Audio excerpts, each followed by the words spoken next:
La señalización celular empieza cuando el ligando se une al receptor de la célula blanco. Hay varios tipos de receptores, pero pueden dividirse principalmente en dos clases. Los receptores intracelulares, es decir, los receptores que se encuentran dentro de la propia célula, ya sea en el citoplasma o en el núcleo, y también están los receptores que están en la superficie celular, es decir, en la membrana plasmática.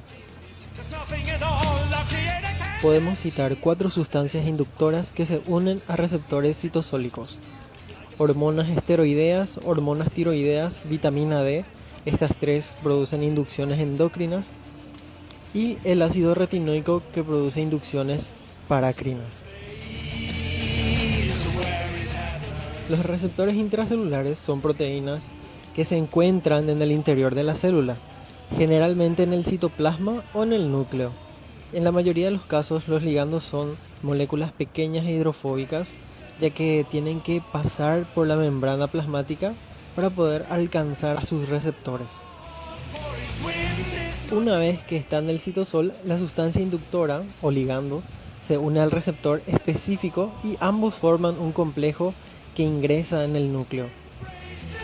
Una vez en el núcleo, se combina con una secuencia reguladora de un gen en particular, el cual se activa. La transcripción de este gen conduce a la síntesis de una proteína cuya presencia provoca la respuesta celular.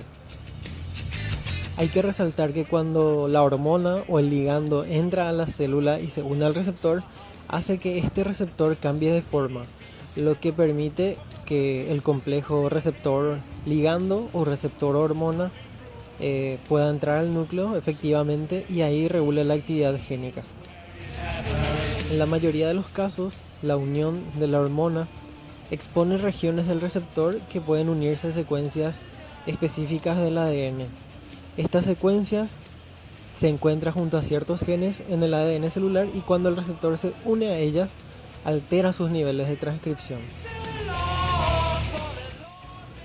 Los receptores citosólicos son proteínas que poseen 4 dominios.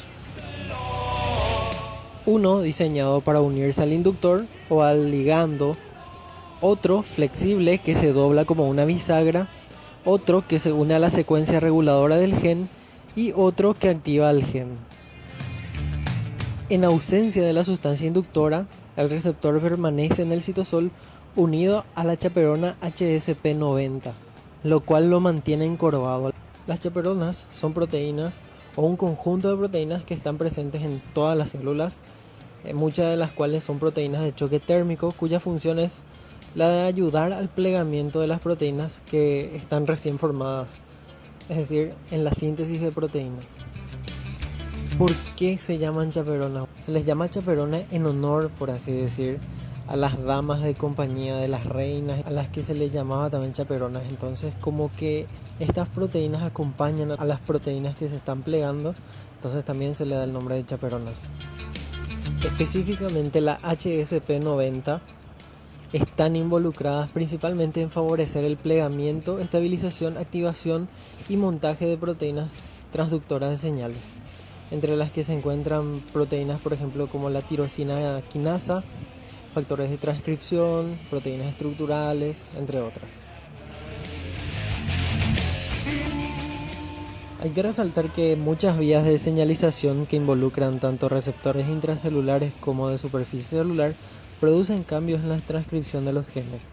Sin embargo, los receptores intracelulares son únicos porque provocan dichos cambios de manera directa, al unirse al ADN y alterar la transcripción por sí mismos.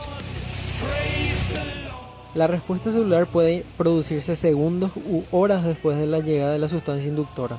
En el primer caso tiene lugar a cabo de reacciones que ocurren exclusivamente en el citoplasma. En el segundo, cuando un producto químico de la cadena de reacciones ingresa en el núcleo e induce la activación de un gen.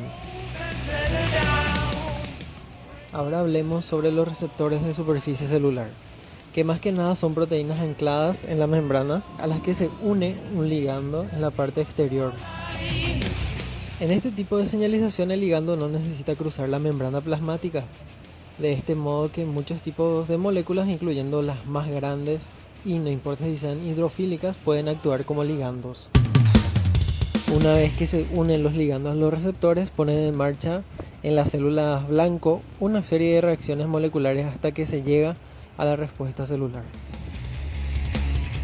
La llegada del ligando, que es considerado el primer mensajero de la vía de señales, produce cambios en el receptor que se transmiten a la segunda molécula del sistema. Esta, a su vez, actúa sobre la tercera molécula del sistema y así sucesivamente hasta arribarse a la respuesta celular. Algunas de estas moléculas, que también son llamadas segundos mensajeros, son de tamaño pequeño, por lo que difunden con rapidez y son muy efectivos para propagar las señales dentro de la célula. Un receptor de superficie celular típico tiene tres diferentes dominios o regiones proteicas. El dominio extracelular, que está por fuera de la célula, que es la que se une al ligando. Luego un dominio hidrofóbico, que se extiende a través de la membrana, y un dominio intracelular por dentro de la célula, y es el que transmite la señal. Existen varios tipos de receptores localizados en la membrana plasmática. Los receptores membranosos, que adquieren actividad enzimática, los receptores que al ser inducidos activan una enzima citosólica que es ajena a sus moléculas, y los receptores membranosos acoplados a la proteína G.